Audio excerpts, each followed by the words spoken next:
Sempre de joelhos. Olá, hoje é quinta-feira, dia 20 de outubro de 2022. Nós estamos no estudo de número 221 e hoje nós vamos estudar mais um capítulo do livro de Tiago, Tiago 4, do versículo 4 até o versículo 10.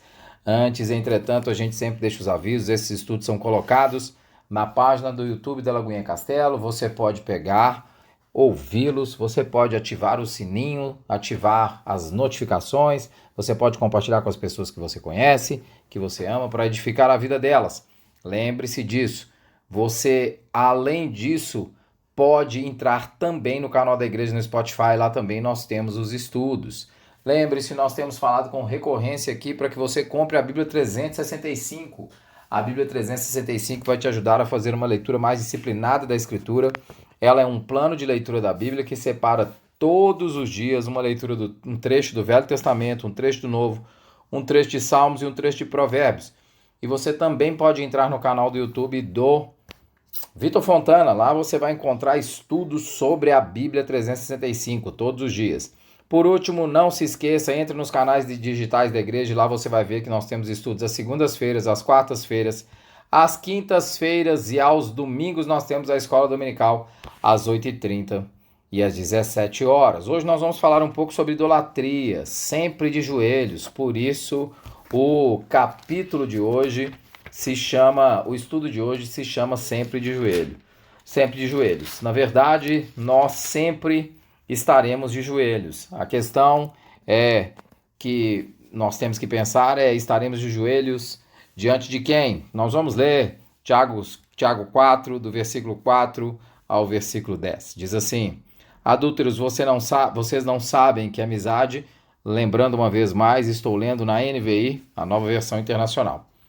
Adúlteros, vocês não sabem que amizade com o mundo é inimizade com Deus? Quem quer ser amigo do mundo, faça inimigo de Deus. Ou vocês acham que é sem razão que a Escritura diz que o Espírito que ele fez habitar em nós tem fortes ciúmes? Mas ele nos concede graça maior, por isso diz a Escritura: Deus se opõe aos orgulhosos, mas concede graça aos humildes. Portanto, submetam-se a Deus, resistam ao diabo e ele fugirá de vós. Aproximem-se de Deus e ele se aproximará de vocês. Pecadores, limpem as mãos, e vocês que têm a mente dividida, purifiquem o coração. Entristeçam-se, lamentem-se e chorem. Troquem o riso por lamento e a alegria por tristeza. Humilhem-se diante do Senhor e ele os exaltará. O autor já havia mencionado no capítulo 2 que o cristianismo sem obras é morto. Também tratou no capítulo 2 que a sabedoria que vem de Deus promove humildade. E ele havia discutido que o conjunto de dissensões dentro da igreja era um sinal inequívoco que algo estava errado no seio dessa igreja. Então, quando essa igreja recebe essa carta e tem um conjunto de dissensões muito grande nela, isso é sinal para o autor, Tiago, que aqui é o irmão de Jesus, de que algo errado existe nessa igreja. E o autor começa o capítulo 4 mostrando que tal realidade vai gerar uma comunidade marcada por desejos frustrados, porque quando ela ora, ela faz para gastar em seus próprios deleites. Ele vai começar dizendo: de onde vêm as guerras e contendas que há entre vocês? Não vem das paixões que guerreiam dentro de vocês? Vocês cobiçam coisas e não as têm, matam e invejam, mas não conseguem obter o que desejam. Vocês vivem a lutar e a fazer guerras, não têm porque não pedem, e quando pedem não recebem, porque pedem por motivos errados, para gastar em vossos próprios prazeres. E o chamado do autor é um chamado para a humildade. Essencialmente o que ele vai dizer é que Deus resiste ao soberbo, mas ele vai conceder a graça dele aos humildes. Ele vai dizer no versículo 6, mas ele nos concede graça maior. Por isso diz a Escritura: Deus se opõe aos orgulhosos, mas concede sua graça aos humildes. A expressão não tem espaço para dupla interpretação.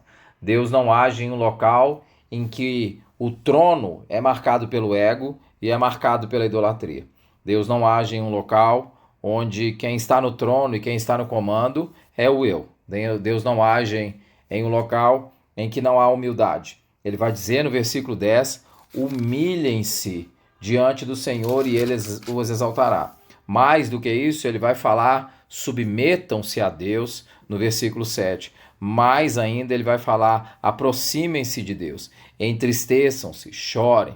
Essencialmente, o que o autor de Tiago está dizendo é que há uma necessidade da igreja aqui se humilhar e tirar o seu próprio eu do trono.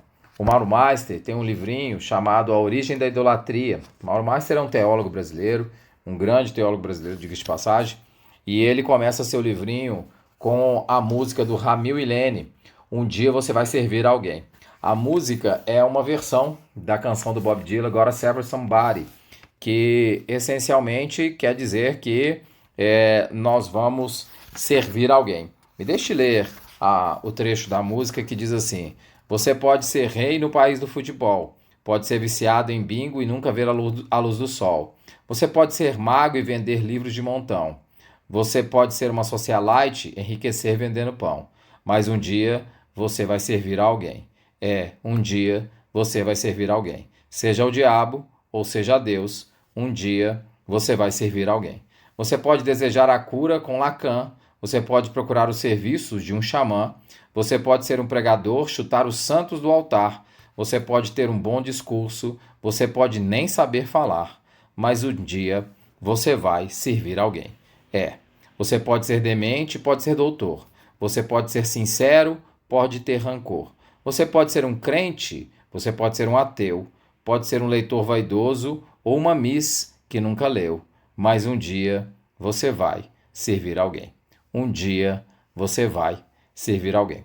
Talvez os autores não saibam, e talvez o Bob Dylan mesmo não soubesse, que aquilo que ele escreve está mega alinhado à teologia cristã. No projeto original da criação, o homem deveria servir somente a Deus. O homem deveria se dobrar somente diante de Deus.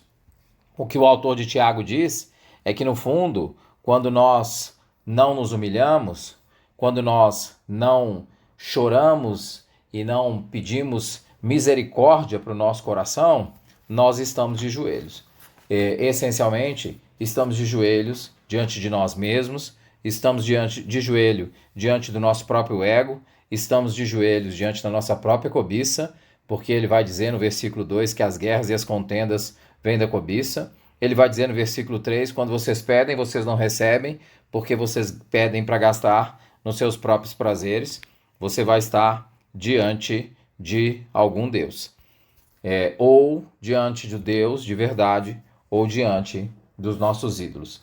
Essencialmente, ou nós vamos estar de joelhos diante do Senhor, ou nós vamos estar de joelhos diante de outra coisa que não seja Deus. Mauro Meister continua dizendo assim: em seus versos, vemos retratada a realidade de todo homem.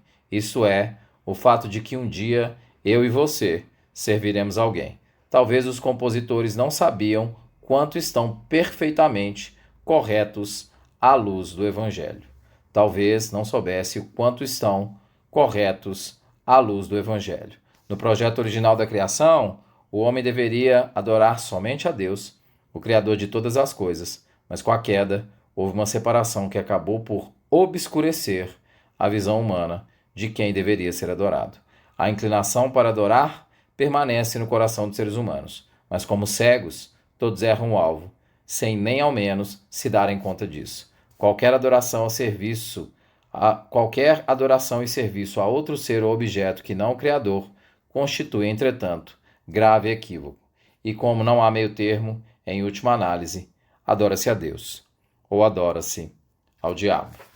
Você sempre estará de joelhos. Eu sempre estarei de joelhos. A questão é que nós devemos saber diante de quem estamos de joelhos. O autor da carta de Tiago vai nos dar uma dica: Deus se opõe aos soberbos, mas concede a sua graça aos humildes. Esse é um convite a dobrar os joelhos diante daquele que merece a nossa adoração. Que Deus nos abençoe.